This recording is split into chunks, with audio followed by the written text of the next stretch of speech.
ఆకాశవాణి సంస్కార దహనం నాటిక వింటారు. రచన శ్రీ పెనుమాక నాగేశ్వరరావు. నిర్వహణ శ్రీ అబ్దుల్ ఖుద్దూస్. నిర్మాణ సహకారం శ్రీ ఆళ్ల యోగానందీశ్వరరెడ్డి. ఇందులో పాత్రలు, పాత్రధారులు: సురేష్ శ్రీ కనిగిరి కామేశ్వరరావు, శ్రీనివాస్ శ్రీ రాంపిళ్ల మోహనకృష్ణ, శాస్త్రి శ్రీ జి రామారావు, వెంకట్రావు శ్రీ అబ్దుల్ ఖుద్దూస్, వాహకుడు డాక్టర్ చుండూరు మాణిక్యరావు, మనుమడు శ్రీ సిహెచ్ హేమాద్రి, గుమస్తా శ్రీ నన్నం మధు, ఆటోవాలా శ్రీ పిల్లి శ్రీనివాస్, సుజాత కుమారి గుడిపూడి దివ్య, ప్రమీల శ్రీమతి జేవిఎల్ కామేశ్వరి, వెంకాయమ్మ శ్రీమతి కోటా విజయకుమారి, అరుంధతి శ్రీమతి ఆవాల శారద, సుశీల పీసుపాటి ఉదయలక్ష్మి, అనసూయమ్మ శ్రీమతి ఎస్కే లక్ష్మి, సత్యవతి శ్రీమతి అసిరెడ్డి విజయలక్ష్మి, షాపు యజమాని శ్రీ చెరువు ఆదినారాయణ, ఇంకా ఆళ్ల యోగానందీశ్వరరెడ్డి పాల్గొన్నారు. వినండి సంస్కార దహనం నాటిక. అయ్యో ఏమండి, ఏమైందండి? ఏమండి, అయ్యో అయ్యో ఏమండి, ఏమండి, ఏమండి, అయ్యో ఏమండి, ఏమండి, మిమ్మల్ని ఒక్కసారి ఆ కంప్యూటర్ దగ్గర నుంచి బయటకు వచ్చి వినండి. అనసూయమ్మ గారు ఏడుస్తున్నట్లున్నారు. అవునా? అవును, నిజమే. పద పద. పిన్నిగారు, పిన్నిగారు. ఇంకెక్కడ పిన్నిగారమ్మా, అయిపోయింది, అంతా అయిపోయింది. మీ పిన్ని గారు బతుకు బండలు చేసి మీ బాబాయ్ గారు వెళ్లిపోయారమ్మా. నన్ను వంటదిదాన్ని చేసి వెళ్లిపోయారమ్మా, వెళ్లిపోయారు. సాయంత్రం కూడా వరండాలో కూర్చొని కులాసాగా కబుర్లు చెప్పారుగా, ఏమైంది ఇంతలోనే? ఏమీ లేదు బాబు, అన్నం కూడా తిన్నారు. ఆయనకు పక్క వేసి వంటగది సర్దుకుంటున్నారు. అంతలో ఆయన దగ్గర గ్లాసు కింద పడిన శబ్దం అయింది. ఆ శబ్దంలోనే గట్టిగా మూలుగుతున్నట్లు కూడా వినిపించింది. హడావుడిగా మంచం దగ్గరకు వచ్చేసరికి ఆయన ఒరిగిపోయారు. క్షణంలోనే అంత అయిపోయింది బాబు, అంత అయిపోయింది. అదృష్టవంతులు. ఎవరి చేత ఒక్క గంట కూడా ఏమీ చేయించుకోకుండా పోయారు. సునాయాస మరణం అందరికీ దక్కుతుందా? ఆయన చేసుకున్న అదృష్టం అది. ఎప్పుడూ నవ్వుతూ నవ్విస్తూ ఉండేవారు. పాపం, కోపం ఎరగడు మనిషి. అవును, మీ చెల్లెలు సత్యవతి గారికి ఫోన్ చేద్దామా పిన్నిగారు? నువ్వు వచ్చే ముందే చేశానమ్మా, వస్తూ ఉంటారు.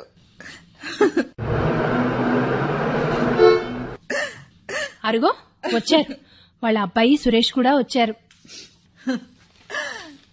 ఏమండి, ఏమండి, అమ్మ సత్య, మీ బావగారు వెళ్లిపోయారే.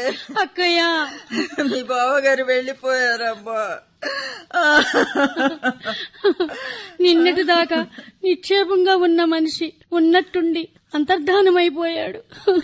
నిన్నటి దాకా ఏమిటి సత్య, ఇందాకని ఇద్దరం అన్నం తిన్నాం. ఆయనకు పక్క వేసి వంటగదిలో సర్దుకుంటున్నాను. అంతే, పెద్దగా మూలుగుతూ పడిపోయారమ్మా, పడిపోయారు.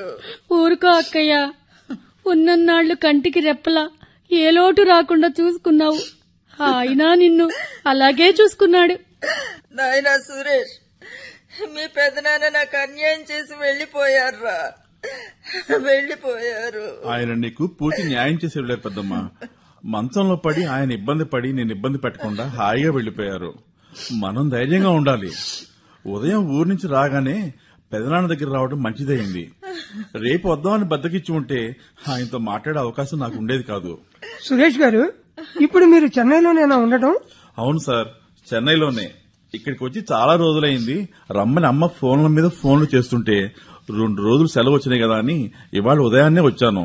పాపం మీరు సుశీల గారు మా పెద్దమ్మకి పెదనాన్నకి చాలా హెల్పింగ్ గా ఉంటున్నారట అమ్మ చెప్పింది. చిన్నప్పటి నుంచి పక్కపక్కనే ఉండటంతో బాగా కలిసిపోయామిలా. పైగా వాళ్ళిద్దరూ ఒకరిని మించిన మంచివాళ్లు మరొకరు. ఇద్దరూ మమ్మల్ని, మా పిల్లల్ని ఎంతో ప్రేమగా చూస్తుంటారు. వాళ్లు ఆ తరం మనుషులు. వాళ్ల మానవ సంబంధాలు, మంచితనాలు ఎంత చెప్పుకున్నా తక్కువే. నిజం చెప్పారు. అవును, వీళ్ళ అబ్బాయి వెంకట్రావు, అమ్మాయి సుజాత ఇద్దరూ కలిసి ఫ్యామిలీలు 2 వ్యాన్ మాట్లాడుకుని బయలుదేరారట. ఉదయానికల్లా వాళ్ళు వచ్చేస్తారు.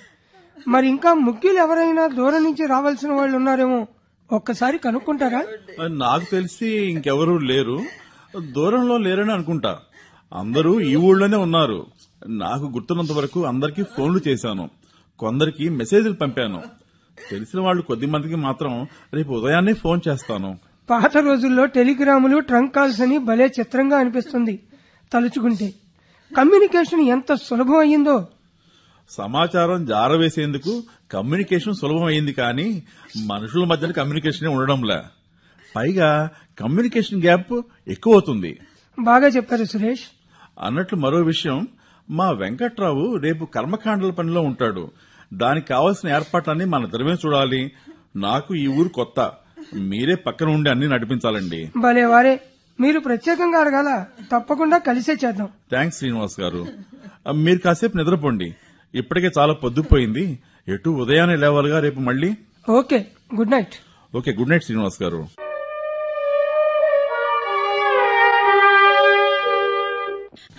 ఏమండి ఏమండి ఏమండి, నన్ను ఒంటరిదాన్ని చేసి వెళ్లిపోయారా? అక్కయ్య, ఇవిగో కాసిన కాఫీ నీళ్ళు తాగుదు గాని ఇలారా. ఏం కాఫీనే అమ్మా, రోజు ముఖం కడుక్కోవడం ఆలస్యం. కాఫీ అయిందా అంటూ ముఖం తుడుచుకునేవారు. వేడి వేడి కాఫీ గొంతులో పడితే గాని ప్రశాంతంగా ఉండేవారు కాదు. చిన్న చిన్న కప్పులతో ఇస్తే బావ ఎగాదిగా చూసేవాడు. పెద్ద గ్లాసుడు వేడి కాఫీ తాగితే గాని ఆయనకి తృప్తిగా ఉండేది కాదు. పాపం అయిపోయింది, ఆ మహానుభావుడి చరిత్ర ముగిసిందే తల్లి.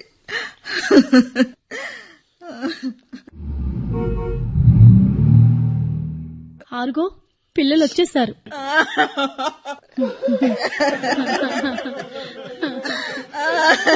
అయ్యో అయ్యో నాయనా.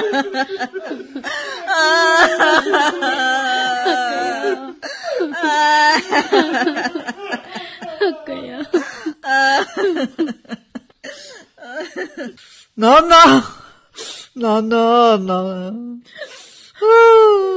అమ్మా, నాన్నమ్మ, నాన్న మమ్మల్ని వదిలి వెళ్ళిపోయాడమ్మా. నాన్న మమ్మల్ని వదిలి వెళ్ళిపోయాడు. నాన్న ఊరుకోండి. అత్తయ్య గారు, మావయ్య గారు ఎవ్వరి చేత చేయించుకోకుండా మిమ్మల్ని ఏ ఇబ్బంది పెట్టకుండా వెళ్లిపోయారు. అదృష్టవంతులు. అవునమ్మా, నాన్న ఏ అనారోగ్యం లేకుండా ఆస్పత్రి పాలు కాకుండా వెళ్లిపోయాడు. ఆఖరి క్షణం వరకు హాయిగా గడిపి వెళ్లిపోయినందుకు సంతోషించాలమ్మా. బాధపడకు.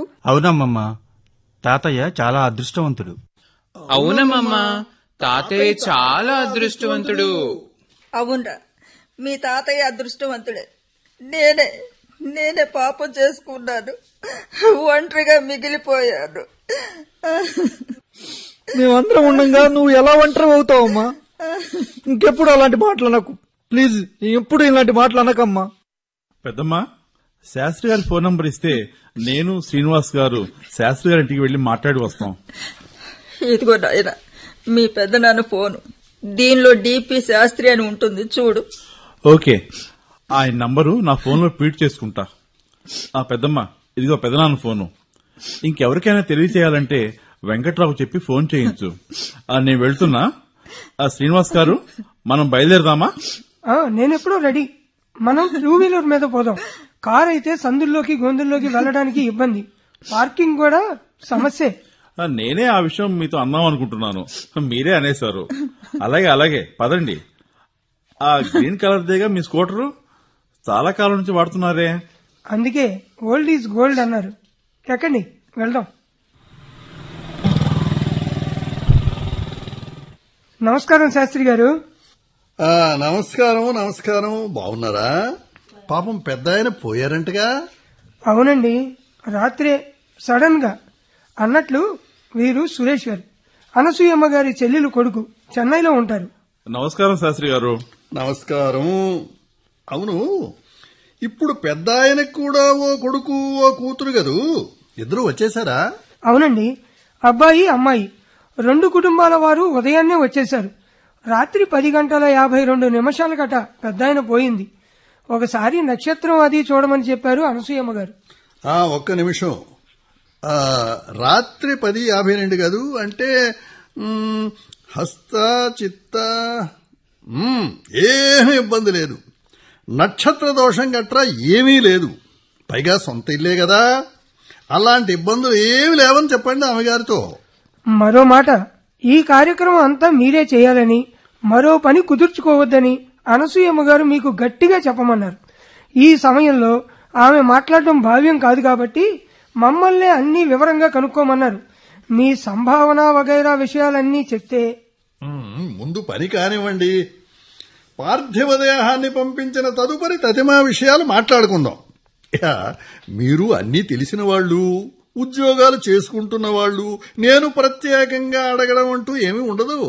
పైగా ఆ ఇంట్లో శుభాశుభాలన్నింటినీ నేనే చూస్తుంటా. నిజమే అనుకోండి. అయినా ఓ మాట మీరు చెప్తే పెద్దమ్మకు చెప్పడానికైనా బాగుంటుంది కదా అని. ఈ 2 రోజులకు 5,000 ఎవరినైనా కనుక్కోండి. ఆ తర్వాత నిత్యకర్మ అది ఎప్పుడు మొదలు పెడతారో దాని ప్రకారం చెప్తాను. నిత్యకర్మ అని చెప్పమంది పెద్దమ్మ. పనిలో పని అది కూడా ఎంతో చెప్పేయండి శాస్త్రి గారు. నిత్యకర్మ అయితే సామాను మీరు తెచ్చుకుంటే 20,000 కాదు, సామాను మమ్మల్నే తెచ్చుకోమంటే 25,000. మీరు ఎవరి దగ్గరన్నా చెప్పించుకున్నా పర్వాలేదు. ఆలోచించుకుని చెప్పండి. ముందు ఈ 2 రోజుల సంగతి చెప్పాను కదా. ఓ పంచేద్దాం శ్రీనివాస్, శాస్త్రి గారిని ముందు ఇవాళ రేపు పని పూర్తి కానివ్వనివ్వండి. రేపు ఇంటి దగ్గర పెద్దమ్మతో కూడా కూర్చొని మాట్లాడుకోవచ్చు. ఏమంటారు? అవునవును, శాస్త్రి గారు చెప్పింది కూడా అదేగా. ఆ పనే చేద్దాం. సరే అయితే ఈ పూట మేము తేవాల్సిన లిస్టు చెప్తే. లిస్టు చెప్పడం రాసుకోవడం పాత రోజుల్లో పని. ఇదిగో ఇప్పుడు రెడీమేడ్ ప్రింటెడ్ లిస్టు. ఇది తీసుకువెళ్లి అన్ని జాగ్రత్తగా తీసుకుని ఇంటికి వెళ్ళండి. అన్నట్లు రావలసిన వాళ్ళంతా వచ్చేశారా? ఇంకా దూరం నుంచి రావలసిన వాళ్ళు ఎవరైనా ఉన్నారా? అందరూ వచ్చేసారండి. ఊళ్ళో వాళ్లే, ఇక ఆ టైంకి వచ్చేవాళ్లే. అందరూ వచ్చేసినట్లే. మరైతే నేను 11 గంటలకల్లా అక్కడ ఉంటాను. పెందలాడే కానిద్దాం. ఆమె కూడా పెద్దది పాపం. అవును, వాహకులు బయట నుంచి కావాలా, అమ్మి వాళ్లే ఉన్నారా? ఉంటే ఉన్నారేమో తెలియదు గాని ఓ 4 మాట్లాడేస్తాం. అంతే అంతే. అందరికీ బీపీలు షుగర్లు, ఎవరి ఇబ్బందులు వారివి. ముందు మనం ఏర్పాటు చేసుకుంటే మనుషుల కోసం ఎత్తుకునే పని ఉండదు. అయితే ముందు శివాలయం దగ్గరకు వెళ్లి వాహకులను మాట్లాడుకోండి. తర్వాత మిగిలిన పనులు చూసుకోండి. వాళ్ళు ఓ పట్టాన కుదరవు. అలాగే మహాప్రస్థానం వారికి కట్టాల్సిన డబ్బు కట్టి వాళ్లకు టైం చెప్పండి. ఆ 2 పనులు అయితే సగం పని అయినట్లే. అలాగే శాస్త్రి గారు, ముందు శివాలయానికి, ఆనక మహాప్రస్థానానికి. మీరు మాత్రం లేటు చేయకుండా వచ్చేయండి మరి. అబ్బే, నా ఆలస్యం ఏమీ ఉండదు. వెళ్ళి రండి మరి. అరుగో అక్కడ మనుషులు నిల్చొని కనిపిస్తున్నారే, అదే శివాలయం. బహుశా వాళ్లే వాహకులై ఉంటారు.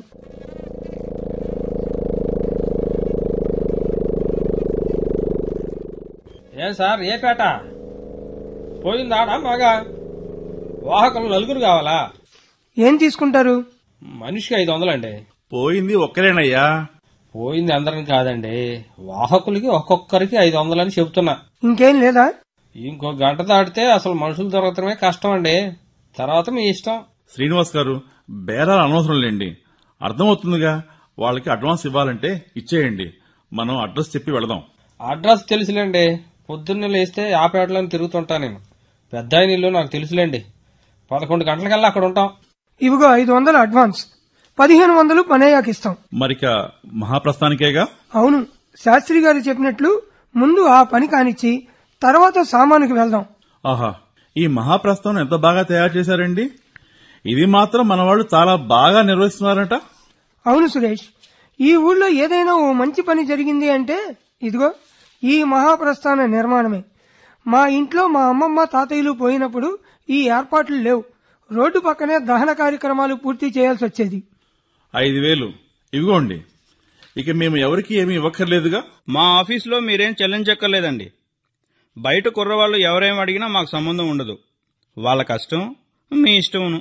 అది సరేలేండి. ఓకే, ఇక మేము వెళ్ళొచ్చుగా. 12:30 కల్లా వెహికల్ పంపుతారుగా? అలాగే, ఫోన్ నంబర్ రాసుకోండి, ఎందుకైనా ఉంటుంది. శ్రీనివాస్ గారు, మేజర్ పనులు 2 పూర్తయిపోయినాయి. మనం ఓసారి ఇంటికి వెళ్లి కాస్త టిఫిన్ తిని టీ తాగి వెళదామా? మళ్ళీ ఇంటికి ఎందుకు లేదురు? హోటల్లో టిఫిన్ కాఫీ పూర్తి చేసుకుందాం. ఆ ఎదురుగానే బట్టల కొట్టు ఉంటాయి. ఆ వెనకాలే మూకిళ్లు, ముంతలు, వగైరాలు దొరుకుతాయి. అంతటితో మన పని అవుతుంది. ఇంటికి వెళదాం. ఓకే ఓకే, అంతేలేండి. పనంతా పూర్తి చేసుకుని ఇంటికి వెళ్తే సరిపోతుంది. అయినా నిజానికి రోజు టిఫిన్ చేసే టైం కాలేదు. ఇంకా ఎక్కడైనా ఒక కప్పు టీనో కాఫీనో తాగేసి ఓ దమ్ము కొడితే టిఫిన్ కు తొందర లేదులేండి. ఇంకేం మరి, అదిగో ఆ టీ బంక్ దగ్గర ఆగుదాం. చెరో టీ తాగేద్దాం. మీరు దమ్ము లాగండి, ఆనక నేను బండి లాగించేస్తాను. బట్టల కొట్టుకు వెళ్దాం. ఓ 2 టీ ఇవ్వండి. అంతా దొంగల దోపిడీ అయిపోయింది సురేష్ గారు. ఏ రకమైన ఫంక్షన్ చేసుకోవాలన్నా వేలు లక్షల మాటే. ఎవరికి వాడు నీతులు చెబుతూనే గోతులు తవ్వుతున్నారు. చందంగా ఉంది. మా బాగా చెప్పారు. గతంలో అమ్మేవాడు అణిగిమణిగి ఉండేవాడు, ఏదోలా బేరం చెడకుండా చూసుకునేవాడు. ఇప్పుడు కొనేవాడు అమ్మేవాడికి లోకమైపోయాడు. కొనేవాడే అణిగి మణిగి ఉండి అడిగినంత ఇచ్చి వాడి దగ్గర ఏది ఉంటే అది కొనుక్కునే స్థితికి వచ్చాడు. కొనేవాడి దీనస్థితిని బాగా గొప్పగా చెప్పారు సురేష్ గారు. ఇక బయలుదేరదాం పదండి. ప్రస్తుతం మనం దీనులు. బట్టలు ఈ కొట్లో ఉండవా? ఆ బట్టలు ఇక్కడ ఉండవు. ఇంకాస్త ముందుకు వెళ్ళాలి. అదిగో పెద్ద వేప చెట్టు కనిపిస్తున్నదే, అక్కడ దాకా వెళ్ళాలి. నమస్కారం శ్రీనివాస్ గారు. బొత్తిగా మా వైపు రావడమే లేదే. అవును, మీ పక్కింట్లో ఆ పెద్దారు పోయారుగా పాపం. అవునండి, ఆ పని మీదే బట్టల కోసం వచ్చాం. ఓహో, కూర్చోండి. అవును, కత్తలు ఎంతమంది అండి? ఒక్కడే. ఒరే, 6 3.5 ముక్క 1, 4 3 ముక్క 1, 2.5 2 ముక్క 1, మొత్తం 3 ముక్కలు కత్తిరించి ఆ బ్యాగులు పెట్టివరా. పంచల చాపు కండువాలు వద్దా శ్రీనివాస్ గారు? ఒక్క క్షణం, శాస్త్రి గారు రాసిన లిస్టు చూసి చెప్తాను. పంచల చాపు చెప్పలేదు, 2 కండువాలు మాత్రం తెమ్మన్నారు. ఇవ్వండి. ఒరే బాబు, 2 1.5 కండువాలు చౌకు రకం ఉంటాయి చూడు, దానానికి ఇచ్చేవి. అవో 2 కూడా బ్యాగులో పెట్టు. రేట్లు కాస్త చూసి వేస్తారనే మీ దగ్గరకు వచ్చాం. మీరా విషయం వేరే చెప్పాలా శ్రీనివాస్ గారు? ఇప్పటిదా మన పరిచయం. అయినా వీటిలో ఎంత మిగిలేను? ఆ తేడా ఏముండదుగా. 1500. 1800 అయ్యా. డిస్కౌంట్ 300 తగ్గించి తీసుకుంటున్నా. అయినా మీ దగ్గర పెంచి తీసుకుంటారా? ఇవిగోండి. వెళ్దామా సురేష్? తర్వాత ఎక్కడికి? ఇంటికే ప్రస్తుతానికి. ఏదన్నా మర్చిపోతే మళ్లీ రావడమే. ఆ మూకుళ్ళేవో తీసుకోవాలన్నారుగా. అబ్బా, భలే టైంకి గుర్తు చేశారు సురేష్. లేకపోతే మళ్లీ ఇక్కడ దాకా రావాల్సి వచ్చేది. ఇదిగో ఈ వెనకనే. థ్యాంక్స్. వెళ్దాం పదండి. అటునుంచి అటే ఇంటికి వేరే దారిలో వెళ్లిపోవచ్చులే. Okay okay, పోనీయండి. బాబు, మనిషి చనిపోయారు. ముంతలు మూకిళ్లు ఎన్ని కావాలో నువ్వే ఇచ్చేయాలి. సురేష్ గారు, ఆ బుట్ట చేత్తో పట్టుకోండి. బాబు, నీకెంత ఇవ్వాలి? మొత్తం 300 సార్. ముష్టి 3 ముంతలు 4 మూకుళ్ళు 300. తిలా పాపం తలా పిడికడు అంటే ఇదేనేమో.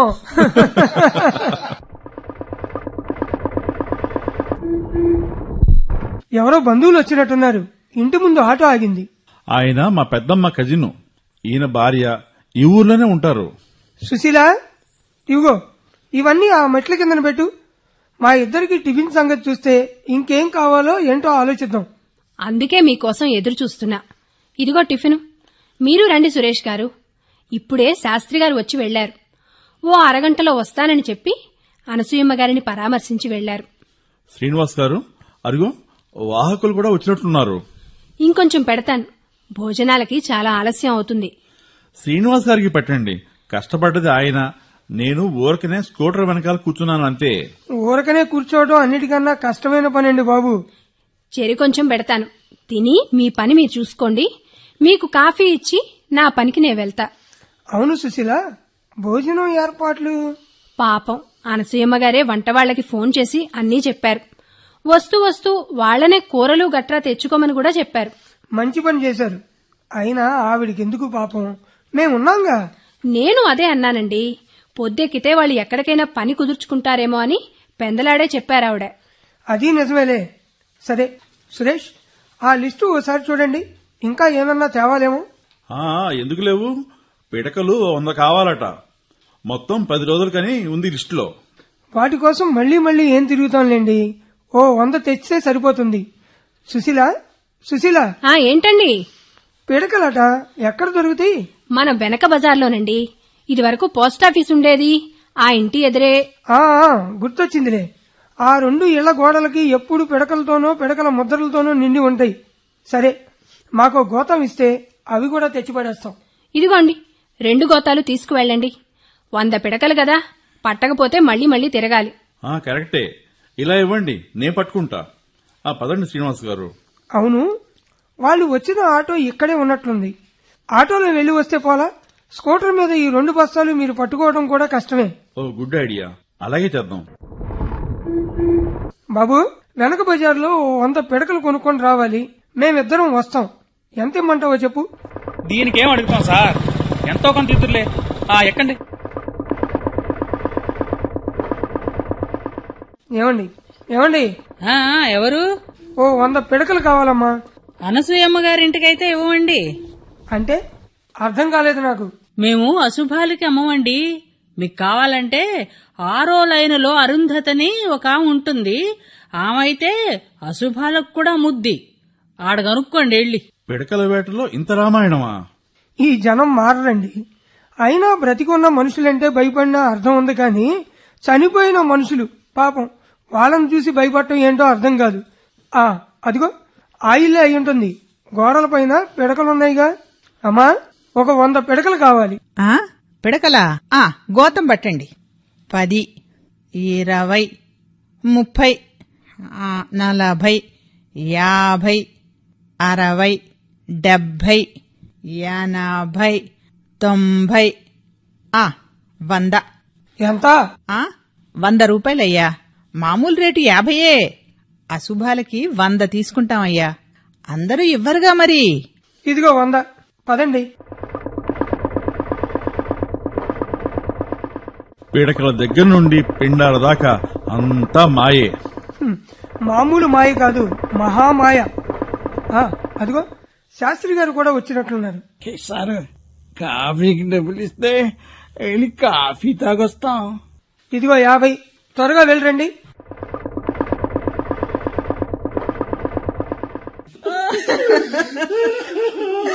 అయ్యో,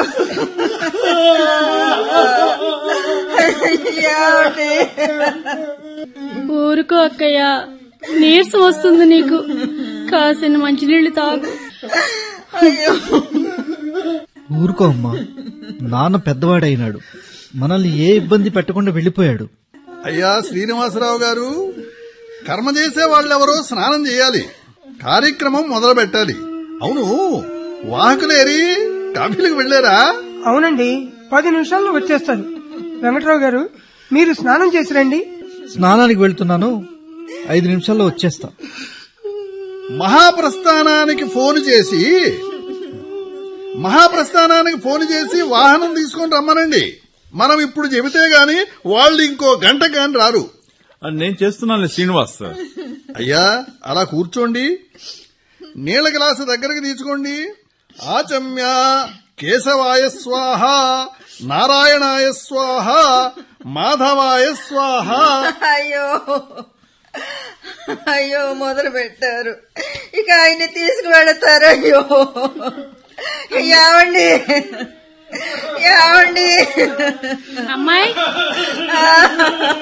అమ్మాయి సుజాత, నువ్వు కాసేపు అమ్మ దగ్గరే ఉండమ్మా. ఇక నమస్కారాలు చేసుకునే వాళ్ళు వచ్చి నమస్కారం చేసుకోండి. వాహకులందరూ స్నానం చేశారా? మీరు కూడా ఇలా రండి.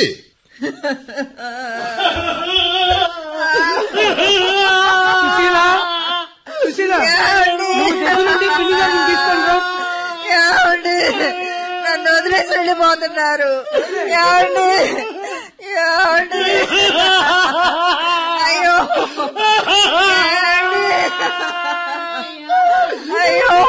సుశీల సుశీల నువ్వు దగ్గరుండి పిన్ని గారిని తీసుకురా. అలాగే, అదిగో వస్తున్నారు.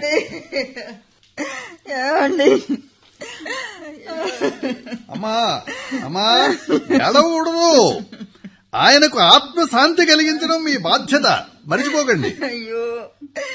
ఆ నాయనా, మీరు నలుగురు 4 వైపులా పట్టుకుని నారాయణ నారాయణ అంటూ మెల్లగా పైకెత్తండి. ఆయన పేరు కూడా నారాయణే. నారాయణ నారాయణ నారాయణ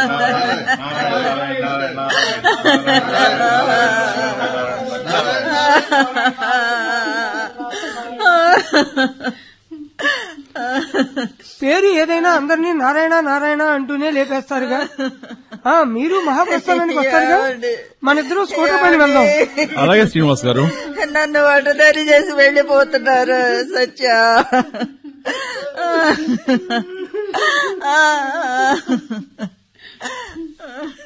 మహాప్రస్థానం మహా సుందరంగా ఉన్నది సుమండి.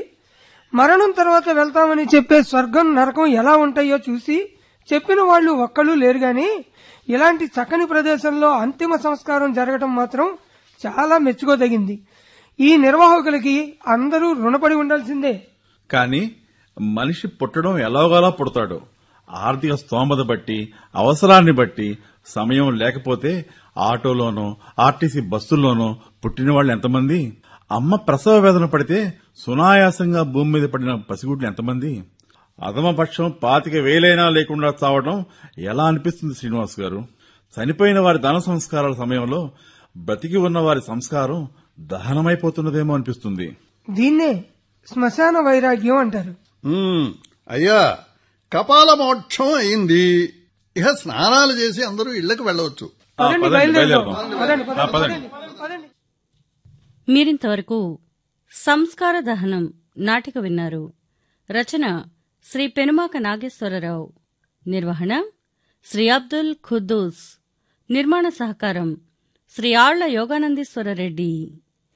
ఇందులో పాత్రలు, పాత్రధారులు: సురేష్ శ్రీ కనిగిరి కామేశ్వరరావు, శ్రీనివాస్ శ్రీ రాంపిళ్ల మోహనకృష్ణ, శాస్త్రి శ్రీ జి రామారావు, వెంకట్రావు శ్రీ అబ్దుల్ ఖుద్దూస్, వాహకుడు డాక్టర్ చుండూరు మాణిక్యరావు, మనుమడు శ్రీ సిహెచ్ హేమాద్రి, గుమస్తా శ్రీ నన్నం మధు, ఆటోవాలా శ్రీ పిల్లి శ్రీనివాస్, సుజాత కుమారి గుడిపూడి దివ్య, ప్రమీల శ్రీమతి జేవిఎల్ కామేశ్వరి, వెంకయ్యమ్మ శ్రీమతి కోట విజయకుమారి, అరుంధతి శ్రీమతి ఆవాల శారద, సుశీల పీసుపాటి ఉదయలక్ష్మి, అనసూయమ్మ శ్రీమతి ఎస్కే లక్ష్మి, సత్యవతి శ్రీమతి అసిరెడ్డి విజయలక్ష్మి, షాపు యజమాని శ్రీ చెరువు ఆదినారాయణ, ఇంకా ఆళ్ల యోగానందీశ్వరరెడ్డి పాల్గొన్నారు.